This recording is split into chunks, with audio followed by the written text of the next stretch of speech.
L'égalité salariale existe-t-elle dans les entreprises françaises? Dans cette société d'immobilier, pratiquement la différence de salaire entre les hommes et les femmes est de 3%, mais l'harmonisation des rémunérations coûte cher.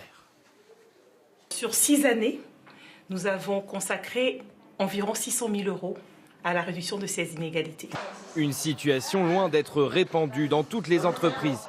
Selon les derniers chiffres, les femmes gagnent en moyenne 9% de moins que les hommes à poste et compétences égales. Pourtant, l'égalité salariale est inscrite dans la loi depuis 1972. Tout employeur est tenu d'assurer pour un même travail ou pour un travail de valeur égale l'égalité de rémunération entre les hommes et les femmes. Mais souvent, les femmes n'ont pas accès au même poste que les hommes. Résultat, en moyenne, la différence de salaire, tous secteurs confondus, atteint moins 23,7%. En cause, la situation précaire des femmes sur le marché du travail, selon cet activiste. Les femmes aujourd'hui occupent davantage d'emplois précaires. Par exemple, 80% des emplois à temps partiel sont occupés par les femmes. Ça, c'est le premier élément.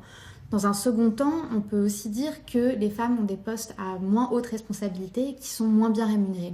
Et parmi les secteurs où les différences sont les plus visibles, la banque, où les écarts de salaire atteignent 37%. 35% pour les cabinets médicaux et 32% pour les professions juridiques et comptables.